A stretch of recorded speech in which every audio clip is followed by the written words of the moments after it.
They tell you that loyalty is earned by kindness, that it grows from affection, that if you treat people well, they will stand by you. That is the first lie you must unlearn. Loyalty is not the fruit of goodness. It is the child of necessity. Men do not love rulers. They obey them. And when they appear to love, it is because fear or gain binds their heart more tightly than affection ever could. The sentimental man is devoured. He believes in reciprocity, in gratitude, in the nobility of shared cause. But the world of power is a theater where gratitude is short-lived, and shared cause is a costume worn to the feast of ambition. Understand this. Those who stand beside you when you are powerful do so not out of love, but calculation. Your strength is their shelter, your favor their coin. Strip that away, and their loyalty disperses like mist before the sun. A prince, or a politician, or a general, or a CEO must never confuse obedience for devotion. What appears as loyalty is often only the silence of the subordinate, waiting for your hand to weaken. Power does not attract the virtuous. It attracts the useful, and usefulness expires. You will be betrayed, not once, but repeatedly. Not by enemies, but by those who praised you, toasted you, swore fidelity in public. Do not rage at this. Expect it. It is not treachery, it is nature. To rule is to master the psychology of the subordinate. You do not inspire loyalty. You impose it. You cultivate dependence. You design their incentives so that they cannot imagine life without your presence. And if they can, you have already lost them. When a man fears you truly, silently, deeply, he will not betray you. But when a man loves you, he may one day forget why. Fear is more reliable than affection. Affection wavers. It is vulnerable to rumor, to envy, to the charm of a rival. But fear survives the night. Do not mistake cruelty for strength. A strong ruler does not lash out. He does not humiliate for pleasure. He chooses his moments with surgical precision, because unnecessary force breeds hatred. And hatred is fertile ground for conspiracies. To rule, you must not be loved, but neither must you be hated. You must be respected, which is to say, feared, without resentment. Loyalty built on sentiment crumbles in famine, in failure, in war, but loyalty built on power survives even disgrace. A general who delivers victories is obeyed even if despised. A leader who protects wealth is followed, even if scorned. People do not crave virtue, they crave stability. They serve those who make them feel safe, even if that safety is an illusion, and illusions, well managed, are stronger than truths. The loyal servant is not the one who adores you. He is the one who cannot afford to lose you. So ask yourself, have you made them need you? Not admire, not celebrate, need. If the answer is no, you are replaceable. Build systems where your fall would be theirs. Bind your survival to theirs. Let them look into your eyes and see not a man, but the walls of their shelter. Let them speak your name, not with warmth, but with caution. This is not cynicism. This is design. You will be tempted to trust, especially those who flatter, especially those who remind you of yourself. Resist it. Trust is not a gift, it is a calculated risk, measured by leverage. Every man has a price, every woman a threshold. Find it, secure it, control it, and if you cannot, keep them distant. Loyalty is not won once. It is bought daily, paid in results, cemented by strength, renewed by fear of loss. Do not expect permanence in allegiance. Expect alignment, temporary, strategic, conditional. The wise ruler does not demand loyalty. He makes loyalty the easiest choice. And when loyalty falters, as it inevitably will, do not weep. Replace it. Cut quickly. Punish publicly. Reward selectively. Let them learn what happens to those who stray. Because loyalty, in the end, is not a feeling, it is a function. Sentiment is a liability. Strength is an asset, and only one of these survives exile, scandal, and war. If you lead, lead with clarity. That power is not upheld by emotion, but by structure, not by bonds of affection, but by bonds of interest. A ruler must be the axis around which necessity turns. Remove that axis, and the orbit collapses. So let them praise your vision, your charm, your ideals, but ensure they fear your absence more than they love your presence. Loyalty is not a reward for virtue. It is the price of dominance, and only the dominant are remembered. This is not cruelty. It is preservation of order, of command, of survival. Those who forget this are buried not by enemies, but by those they trusted most. You do not win loyalty. You engineer it, and you maintain it, not with sentiment, but with strategy. The throne is not a seat of affection. It is a seat of control. And to remain seated, you must never forget. Loyalty is won by strength, not sentiment. A ruler who survives understands that every bond must be measured not by its warmth, but by its utility. Even kinship is a transaction. Even friendship bends under the weight of ambition. Blood has been spilled over thrones by sons, by brothers, by wives whose affections once burned brightly.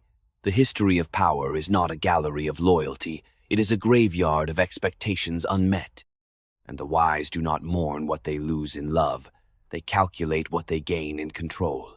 Sentiment is the most dangerous illusion of the powerful, for it clouds the judgment that must remain cold. Empires are not maintained by the generous heart. They are held together by the architecture of fear, of dependency, of precision. To command is to live in solitude, even among the crowd, especially among the crowd. You walk through your palace, through your office, through your court, and every gaze carries a hidden calculus. What can you offer? What can be taken? When will you fall? And so you cannot lead with hope.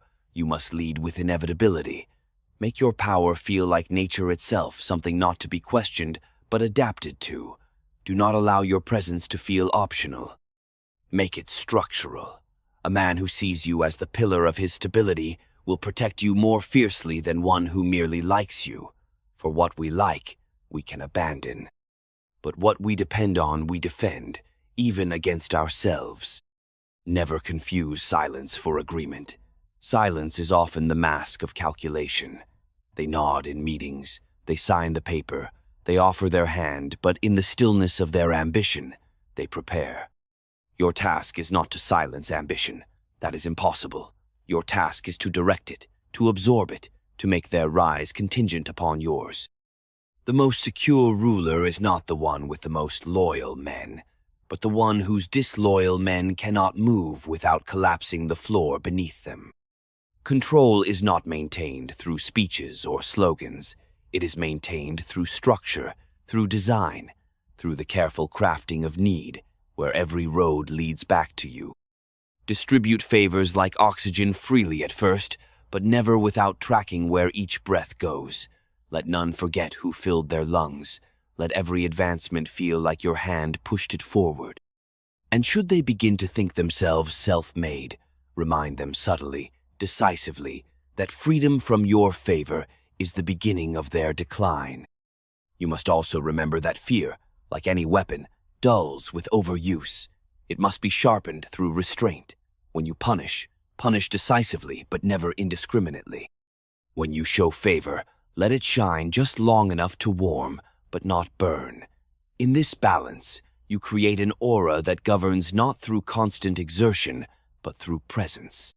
Through the weight of what could be done, should you choose to act. The best rulers do not shout. They make others listen in silence. Every institution, every ally, every supposed friend, treat them not as extensions of your will, but as pieces on a board. They are not you. They are not loyal to you. They are loyal to the position you occupy, to the power you project, to the benefits you enable. Strip that away, and even the most trusted servant becomes a spectator. Power attracts, but it also isolates. This is the unspoken cost of rule, to be surrounded and alone, observed but unknowable. You will hear many speak of legacy, of values, of principles. These are the tools of those who cannot wield control directly. They bind others through stories, while you bind through necessity. The myth of the benevolent leader is just that, a myth. And yet, myths are useful. Appearances, after all, are the shadow games of politics. But do not ever confuse the costume for the man. Let others believe you are guided by ideals, while you are guided by leverage. Let them praise your compassion, while you calculate outcomes. There is no virtue in being deceived by your own performance. The longer you rule, the more temptations will call to you to relax, to trust, to grow sentimental. These are the songs of decline. The ruler who begins to believe he is loved for himself, and not his position, is already halfway to ruin. Your identity is not your own. It is a symbol, a weapon, a mask. Wear it with discipline. Behind closed doors, you may feel. In public, you function. To survive, you must become your role. You must embody the state itself, until to attack you is to attack the foundation of order. Betrayal is not an aberration. It is part of the pattern. Anticipate it. Study it. Know that the closer someone is to your confidence, the more capable they are of turning against you. Therefore, divide your trust. Never hand one man the keys to all your gates. Spread your dependencies. Layer your defenses. Build redundancies into every relationship. It is not paranoia, it is prudence. The world does not reward the innocent, it rewards the prepared. Leadership is a permanent state of vigilance. The moment you relax, someone sharpens a knife. The moment you assume loyalty, someone renegotiates their price. You do not lead because you are liked.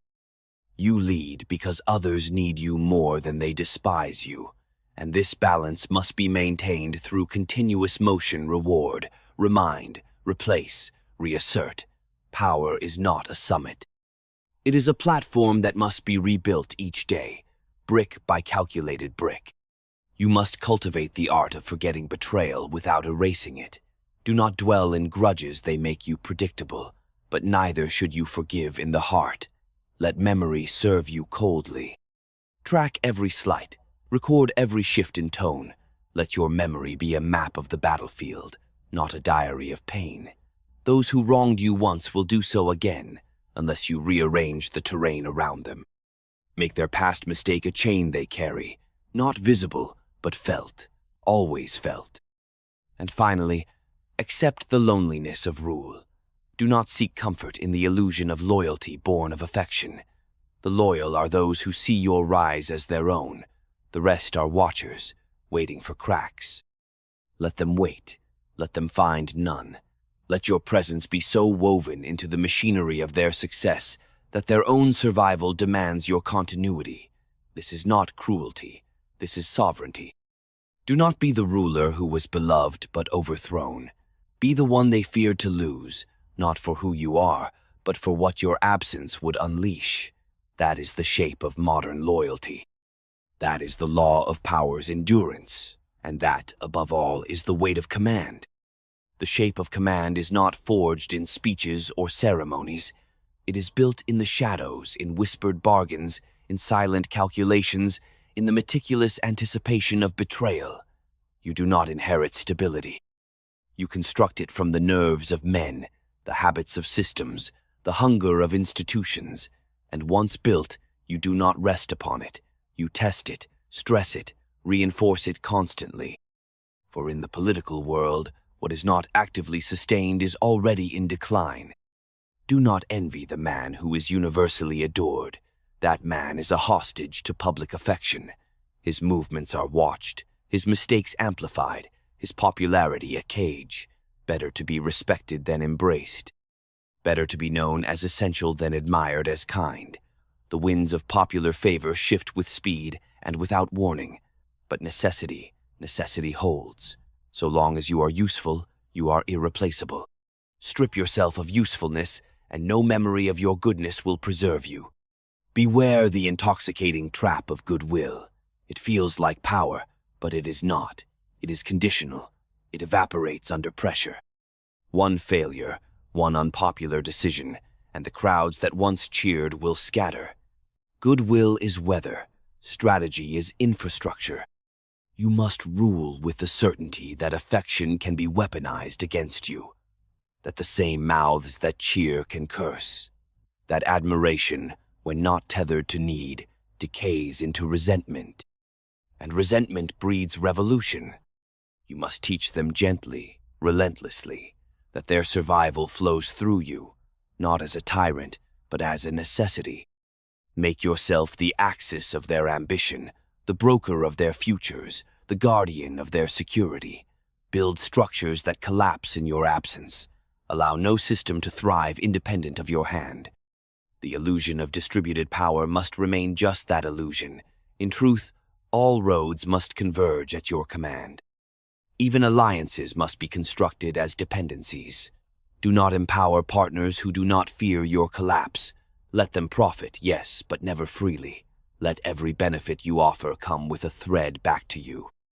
Let them think twice before turning, not because they love you, but because they dread the cost of defection. Where sentiment can be questioned, survival cannot. Where memory fades, structure endures.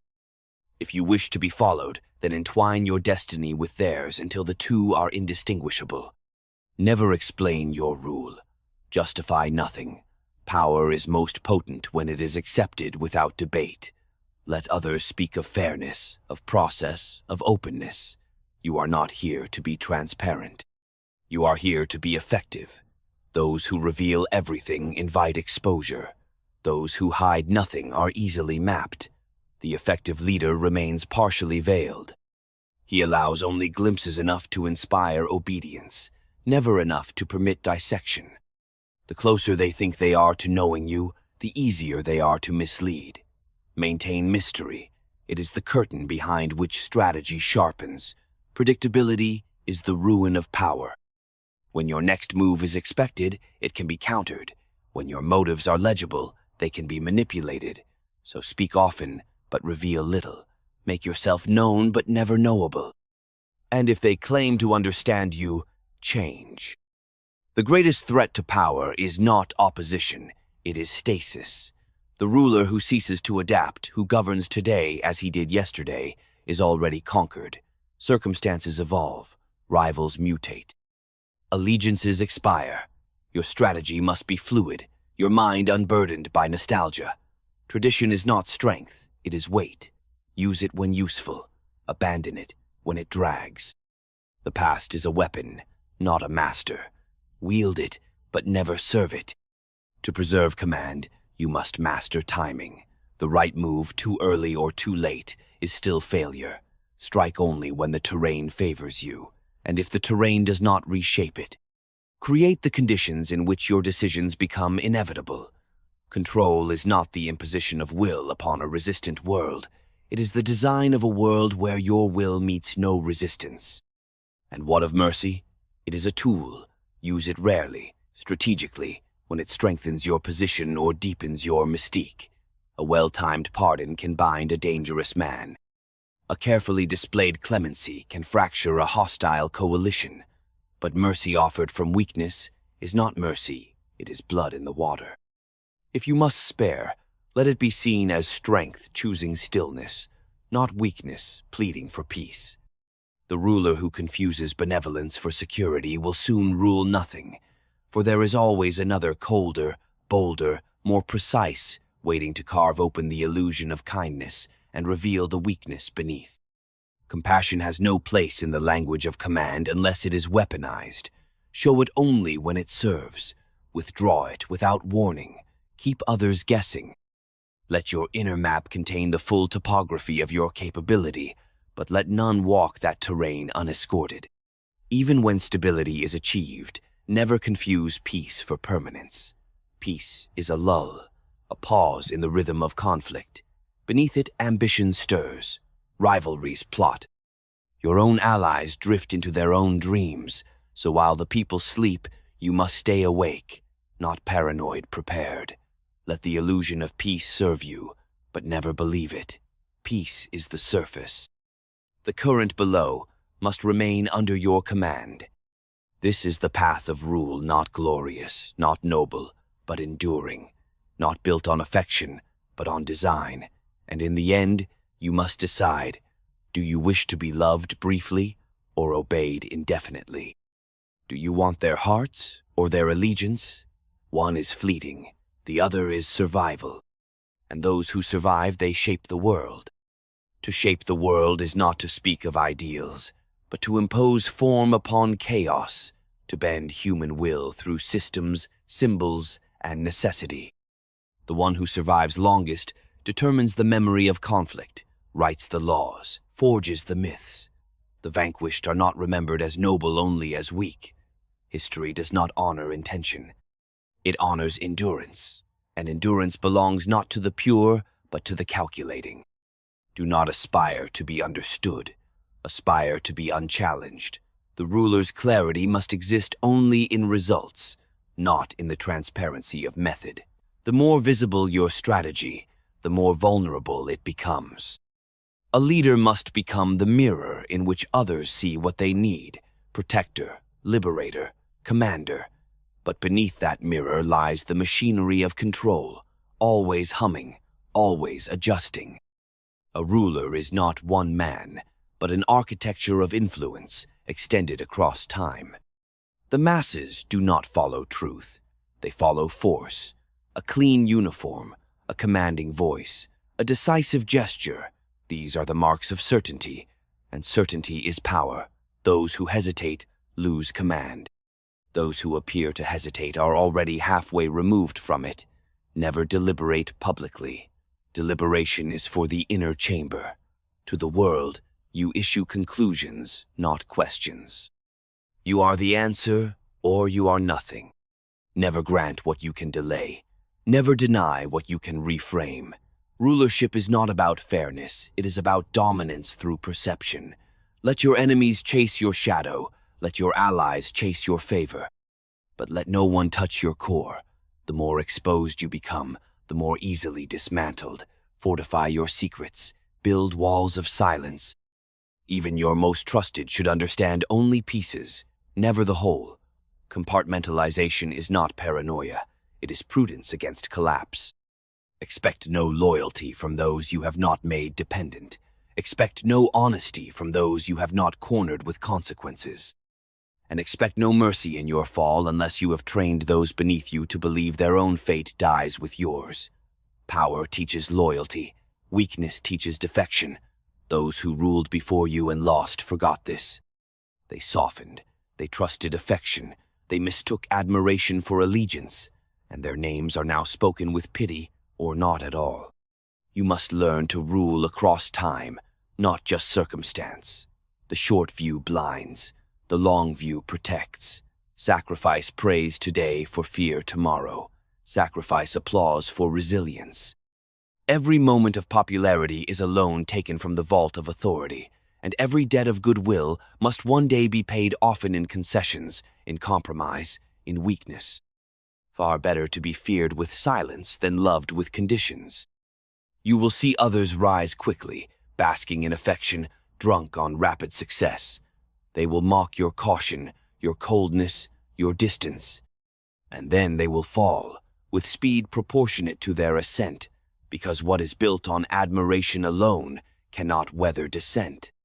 The moment the crowd turns, the moment the flattery fades, they are left naked, a ruler without armor. You will not be that ruler, because you will have armored yourself in structures, in dependencies, in the design of necessity. Create systems where your enemies are forced to maintain you, where your survival is tied to their ambition, where even those who wish you gone cannot move without breaking their own foundation. This is true mastery, to be held in place, not by chains, but by invisible bindings of logic and need.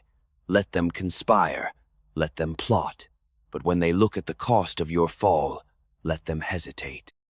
Let them pause. Let that pause be your kingdom.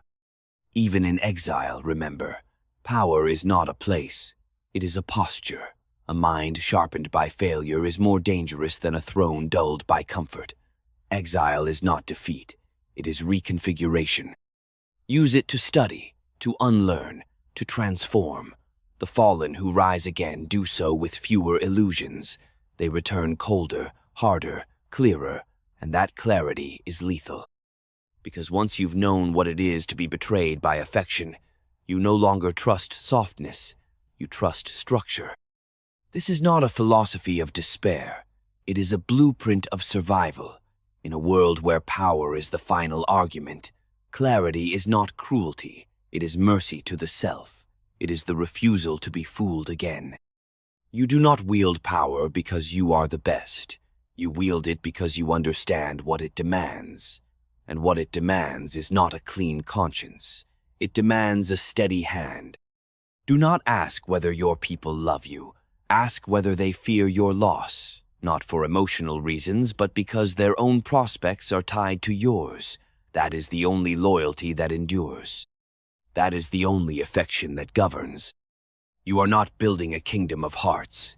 You are building a fortress of dependence, one that cannot be stormed by sentiment. One whose foundation is deeper than admiration, whose stones are laid with purpose, reinforced by fear and crowned by control. And in this fortress you will rule, not as a symbol of hope, but as the architect of permanence. Let others aspire to be adored. You will endure. Endurance is not a gift. It is a discipline. It is the art of resisting erosion, of outlasting noise, of surviving not because you are untouched, but because you are unbroken. Every structure rots if left unattended. Every empire crumbles when its architect begins to believe in its inevitability. The ruler who endures is the one who inspects his own foundations each morning, who walks the walls, not to admire them, but to identify weakness. Most leaders are not defeated by others. They are defeated by comfort. They begin with clarity. But as victories accumulate, so too does softness. Their edge dulls. Their ears grow deaf to danger. They surround themselves with flatterers, mistake applause for security, and forget that the same voices cheering now were once cheering another, and will cheer the next. This is why you must always be at war, not with the world, but with yourself, with the creeping temptation to be loved for who you are, rather than feared for what you can do, to be admired rather than required. That temptation is the rod of command. It is the slow death of authority, masked in sweetness. Power is not sustained by the good, it is sustained by the necessary. If you are useful, indispensable, central, you will be kept in place. If you are merely liked, you will be replaced the moment you disappoint. The ruler is not a friend, he is a function. The moment you forget that, you invite your own irrelevance. Let them call you cold. Let them whisper of your distance. Better that than to be wept over in defeat, praised in exile, or immortalized in tragedy. Tragedy is the luxury of the fallen. You have no use for it. Your only concern is structure.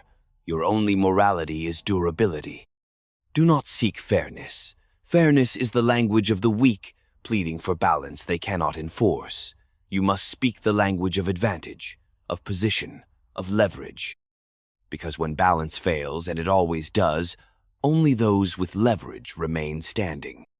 You must learn the cold joy of quiet victories, not the grand triumphs that echo through marble halls, but the subtle shifts of power, the loyal defection of an enemy's closest advisor, the silent folding of a hostile coalition. These are not celebrated, they are not seen, but they are the bones of your endurance. And you will need them. Because the higher you rise, the lonelier it becomes. Every decision strips you of innocence. Every betrayal hardens you further. Until there is nothing soft left in you, only calculation. This is not a loss, it is a necessity. The ruler who feels too much hesitates, and hesitation, in the world of power, is an invitation to die. Even love, if it exists at all, must be converted into strategy. A loyal consort is not your comfort, they are your seal of stability. An heir is not your child, they are your continuity. Your image is not your reflection, it is your myth. Everything must serve the role, everything must be made to matter or be cast aside. You do not have the luxury of being whole, you have the burden of being sovereign. If you desire rest, You were not made to rule. If you desire justice, you were not made to command. Command is not the pursuit of good, it is the enforcement of order. It is the choice, every day, to preserve control, to contain chaos, to remain the axis even as the world spins against you. Let them write poems for the fallen. You will write decrees. Let them build statues of martyrs. You will build systems. Let them fall with grace. You will remain with purpose. Because in the final accounting, the world does not ask who was good. It asks who remained, who shaped the laws, who trained the generations, who decided what would be remembered and what would be forgotten. Power does not reside in memory. It resides in continuity. And continuity belongs not to the beloved, but to the feared, not to the kind, but to the necessary. So you must build yourself into necessity, into the one without whom the machine ceases to function, into the figure they cannot imagine the world without, not because of affection, but because of infrastructure. That is loyalty, that is control, that is survival. And that is your task, unyielding, lifelong, merciless. Endure. In the end, power does not announce itself. It does not descend in fire or rise in applause. It simply remains, while others fade. The sentimental are forgotten. The idealists are mourned. The naive are buried beneath the very systems they failed to master. But the one who endures, he becomes history, not because he was good, but because he was there when others were not. When others faltered, he calculated. When others hoped, he acted. When others believed in promises, he made preparations. You are not here to be admired. You are here to outlast. Let them misunderstand you. Let them call you ruthless. Let them whisper of your distance, your coldness, your design. Let them write their fragile philosophies on the walls of collapsed regimes. You will write in structures, in orders, in laws that outlive you, in silence where your enemies once spoke. This is the final truth. You do not need their love. You need their dependence. You do not need to be known. You need to be unavoidable. That is what it means to rule, not to lead them where they wish to go, but to become the terrain itself, the climate they adapt to, the force they cannot escape. So, build without sentiment, govern without illusion, trust no promise that is not backed by structure, and above all, never forget that loyalty is not born from the heart. It is engineered from necessity. It is compelled by strength, and it is preserved by fear. Remain necessary, and you will remain in power. That is the only law, the only loyalty, the only truth that endures.